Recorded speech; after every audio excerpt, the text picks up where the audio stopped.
बिस्मिल्लाह रहमान रहीम। मेरे मकाले का उन्वान है हज़रत मौलाना उस्मान गनी की हमादत शख्सियत। सूबा बिहार की मर्दों खेजी एक हकीकत है जिससे इनकार की गुंजाइश नहीं है। न जाने कैसे कैसे लोग यहाँ पैदा हुए और कितने बड़े बड़े काम किए, लेकिन ज़माने की गर्ज ने उनके नफूस को इस तरह धुंधला कर दिया कि वो गुमनाम हो गए। तहम आज भी तहकीक व जस्तजू के बाद जब उनमें से किसी एक को सामने लाया जाता है तो दुनिया की निगाहें फिदा हो जाती हैं और लोग ये कहने पर मजबूर होते हैं, जिन्हें मैं ढूंढता था आसमानों में ज़मीनों में, वो निकले मेरे जुल्मत खाने दिल के मकीनों में। उन्हीं गुमनाम लेकिन काबिल कदर और इनकलाबी शख्सियत में हज़रत मौलाना उस्मान गनी रहमतुल्लाह अलैह का नाम भी शामिल है। हज़रत मौलाना उस्मान गनी की विलादत मौका 15 रजब सन 1313 हिजरी मुताबिक 1 जनवरी सन 1896 ईस्वी को देवरा जिला गया के एक खुशहाल खानदान में हुई। इब्तदाई तालीम उन्होंने घर पर ही हासिल की। सन 1328 में दारुल उलूम देवबंद में हुसूल इल्म की गरज से दाखिल हुए और 1335 में फरागत हासिल की, हिजरी में फरागत हासिल की। देवबंद में इकामत पजीरी के दौरान उनकी मुलाकात मशहूर इनकलाबी रहनुमा और ज़बरदस्त आलिम दीन मौलाना उबैदुल्लाह सिंधी से हुई, जिनकी शफ़क़त और सोबत ने उनकी ज़िंदगी पर गहरे असरात मुरतब किए। इसका नतीजा ये निकला कि दौरान तालिब इल्मी सियासत से उनकी दिलचस्पी बढ़ गई और वो हज़रत मौलाना सिंधी की कायम करदा तंजीमों के लिए बाज़ाब्ता काम करने लगे। उसके बाद मैंने हज़रत मौलाना काजी मुजाहिदुल इस्लाम साहब कासमी रहमतुल्लाह अलैह का पैराग्राफ नक़ल किया है। उसके बाद है कि मौलाना की तालिब इल्मी का ज़माना जब ख़त्म हुआ और वो देवबंद से अपने वतन बिहार वापस आए तो मौलाना सिंधी का साथ छूट गया, लेकिन इसी दौरान मिजाज की साख्त के मुताबिक उनकी मुलाकात एक अजीम इनकलाबी शख्सियत हज़रत मौलाना अबुल मुहसिन मोहम्मद सज्जाद रहमतुल्लाह अलैह से हुई। अल्लाह ताला ने हज़रत मौलाना अबुल मुहसिन सज्जाद रहमतुल्लाह अलैह को मुख्तलिफ तरह की सलाहियतों के साथ साथ अफराद के परखने की भी बड़ी सलाहियत अता फरमाई थी, जिसे उनकी ज़िंदगी से वाकिफियत रखने वाले लोग बड़ी आसानी से समझ सकते हैं। चुनांचे उन्होंने मौलाना उस्मान गनी को जांचा परखा और उनकी इस्तेदाद की पुख्तगी, फिक्र की दुरुस्तगी और हिम्मत की बुलंदी को देखकर अपने काफ़िले में शामिल कर लिया। इस तरह से मौलाना सज्जाद रहमतुल्लाह अलैह की टीम में एक बासलाहियत और मुखलिस फर्द का इजाफा हुआ, जिससे अल्लाह ताला ने तबलीग इस्लाम, फिक्र इमारत और फिक्र सज्जाद की तजवीज़ का बड़ा काम लिया। कॉमरेड तकी रहीम मौलाना सज्जाद के मुखलिस रफ़ाक़ाए के साथ मौलाना उस्मान गनी का तज़किरा करते हुए लिखते हैं, मौलाना सज्जाद बड़े मर्दुम शनास और अमली आदमी थे।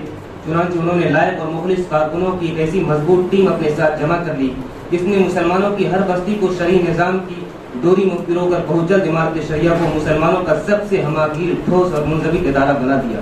उनमें काजी नूरुल हसन, मौलाना अब्दुल समद रहमानी, मौलाना नूरुद्दीन बिहारी, मौलाना उस्मान गनी, काजी अहमद हुसैन और शेख अदालत के नाम खास तौर पर काबिल जिक्र हैं।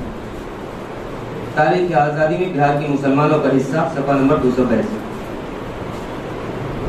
मौका 19 शव्वाल सन 1339 हिजरी को मुनाकिद शुदा इजलास में जब इमारत शरिया का क़याम अमल में आया और पहले अमीर शरीयत मनाब अमीर शरीयत का इंतखाब हुआ तो साथ ही 9 अरकान पर मुश्तमिल एक मजलिस शूरा भी तश्कील पाई, जिसके एक मुअज़्ज़ज़ रुकन हज़रत मौलाना उस्मान गनी भी थे। हज़रत मौलाना उस्मान गनी के अलावा शूरा के अरकान में हज़रत मौलाना सैयद सुलेमान नदवी, हज़रत मौलाना अब्दुल वहाब, हज़रत मौलाना काजी नूरुल हसन, हज़रत मौलाना अब्दुल अहद, हज़रत मौलाना फरखंद, हज़रत मौलाना किफ़ायत हुसैन, हज़रत मौलाना ज़ैनुल आबिदीन रहमहुल्लाह के नाम भी शामिल हैं। जानने वाले जानते हैं कि मौलाना उस्मान गनी की उम्र उस वक्त महज 26 साल थी, जबकि दूसरे अराकीन इंतहाई इल्म और बुजुर्ग शख्सियत थी। मजीद हैरत की बात यह है कि मजलिस शूरा ने उसी 26 साल के आलिम दीन को इमारत शरिया का पहला नाज़िम मुकर्रर कर दिया था और वक्त ने यह साबित कर दिया कि ये इंतखाब कितना सही था। ये मनसब बुलंद मिला जिसको मिल गया हर मुत्तही के वास्ते दारुल हसन था।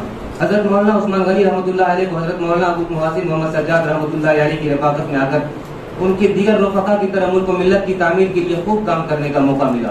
उन्होंने किया भी। ये सच्चाई है कि मौलाना सज्जाद के साथ काम करने वाले मुखलिस अफराद ऊंची सलाहियतों के मालिक और मजहबी असर व रसूख के हामिल होते थे और ज़मीनी सतह पर इख्तिलाफ बर्पा करने की अहलियत रखते थे।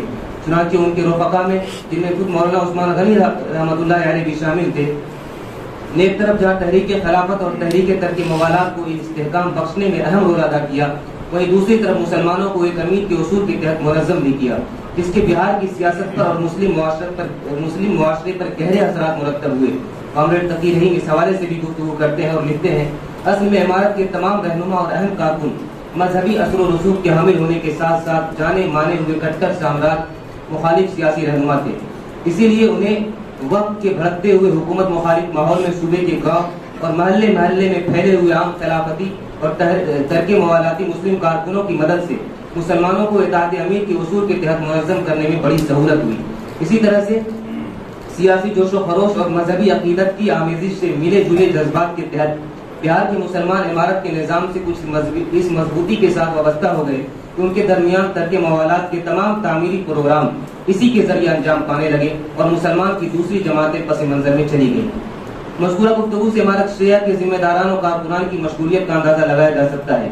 इन मशगूलियात के साथ इमारत शरिया में निजामत के फराइज की अंजाम दही कोई आसान काम न था, लेकिन उन्होंने न सिर्फ निजामत के फराइज बहुत खूबी अंजाम दिए बल्कि निजामत के साथ हस्बुल हुक्म वो तमाम काम किए जिसका वक्त ने तकाजा ये मुतालबा किया। यहाँ तक कि अरबाब इमारत शरिया ने 1924 में जब 15 रोज़ा अखबार निकालना चाहा तो अखबार की इदारत के लिए भी मौजूद तरीन शख्सियत सबको मौलाना उस्मान गनी की जाती नजर आई और वो मुदीर मुकर्रर भी हुए। उनकी इदारत में 15 रोज़ा अखबार इमारत निकला। देखते ही देखते महज चंद माह में मौलाना उस्मान गनी की मुल्क की मुमताज बल्कि मुमताज तरीन और हक़ सहाफ़ी की हैसियत से पहचान बन गई। हक़ की पादाश में न सिर्फ 15 रोज़ा इमारत पर पाबंदी आयद हुई बल्कि खुद मौलाना उस्मान गनी को भी सख्त अज़ियतनाक मरहलों से गुजरना पड़ा, लेकिन मौलाना की पाए ज़बात में कोई लफ्ज़िश न आई। जरीदा इमारत पर पाबंदी आयद होने के बाद नकीब के इशाअत का आगाज हुआ। इसके मुदीर बज़ाहिर मौलाना सगीरुल हक नासिरी मुतय्यन हुए, लेकिन फिर वाक़ई मुदीर मौलाना उस्मान गनी ही रहे। सहाफ़ती जिंदगी मौलाना की जिंदगी का मुस्तकिल मौजू है जिस पर इंशाअल्लाह कभी लिखने की कोशिश करूंगा। मौलाना उस्मान गनी की सहाफत और निजामत की फराइज की अंजाम दही के दौरान इमारत शरिया के बावकार मुफ्ती हज़रत मौलाना अब्बास साहब रहमतुल्लाह अलैह का जब इंतकाल हुआ तो इमारत शरिया को एक बासलाहियत मुफ्ती की जरूरत पड़ी। चुनांचे इसके लिए भी मौलाना उस्मान गनी का इंतखाब अमल में आया और वो इमारत शरिया के मुफ्ती मुकर्रर हुए और तकरीबन निस्फ सदी तक फतवा नवीसी के फराइज असर अंजाम दिए। इस दौरान न जाने कितने इस्तिफ्ता के उन्होंने जवाबात दिए होंगे। उनके लिखे हुए बहुत से फतावे मौजूद हैं जिनके देखने के बाद अंदाजा होता है कि उन्हें जुज़ियात फिक़्ह पर और इक्ता पर भी दस्तरस हासिल था। काज़ी मुजाहिदुल इस्लाम काज़मी साहब रहमतुल्लाह अलैह ने उनके तफक्कुह और इल्मी कमालात का एतराफ़ करते हुए लिखा है, सूबा बिहार और बैरून सूबा के भी अक्सर व बेशतर इस्तिफ्ता आपके पास आते थे और लोग आपकी मुदल्लल जवाबात से मुतमईन होते थे। तहक़ीक़ी मसाइल और तशरीह उलूम में आप सब लोगों से के मुस्तरद और मुअतमद थे। बाद मसाइल में मौलाना मौसूफ अपनी खास राय रखते थे जिससे उनकी इसाबत फ़िक्र और तफक्कुह का पता चलता है। आपके फतावे से दारुल इफ्ता को बड़ा वक़ार व एतमाद हासिल हुआ। मज़कूरा गुफ्तगू से ये नतीजा बड़ी आसानी से किया जा सकता है कि हज़रत मौलाना उस्मान गनी रहमतुल्लाह अलैह को अल्लाह ताला ने किस दर्जे की इस्तेदाद अता फरमाई थी, कौन कौन सी इस्तेदाद अता फरमाई थी और अपनी इस्तेदाद को उन्होंने किस तरह इस्तेमाल किया। यह हकीकत है कि वो जिस तरह मुतबाहिर आलिम दीन ऊंचे दर्जे के फ़क़ीह और होनहार मुंतज़िम हक़ और ज़ुर्नवे सहाफ़ी थे, उसी तरह किसी भी तंजीम और इदारे के ज़्यादातर ओहदे और काम के लिए मौजूद तरीन शख्सियत थे। बिलाशुबा ऐसी मुतहरिक और फ़आल और हमारी हर शख्सियत के मालिक अफराद इस दुनिया में कभी कभी पैदा होते हैं। ठीक है वो आज हमारे दरमियान नहीं है, लेकिन उनके छोड़े हुए काम, लिखे हुए इदारिये, मज़ामीन, फतावे उनकी ज़िंदगी के शब रोज़ तहरीरी शक्ल में बड़ी हद तक कहीं न कहीं महफूज है, जिन पर काम करने की ज़रूरत है और उन्हें सामने लाकर बहुत कुछ सीखने की ज़रूरत है। अब दुआ को हूँ अल्लाह ताला हज़रत की खिदमत को कबूल फरमाए और उनकी तरह के अफराद इमारत शरिया को अता फरमाए। अस्सलामु अलैकुम व रहमतुल्लाह।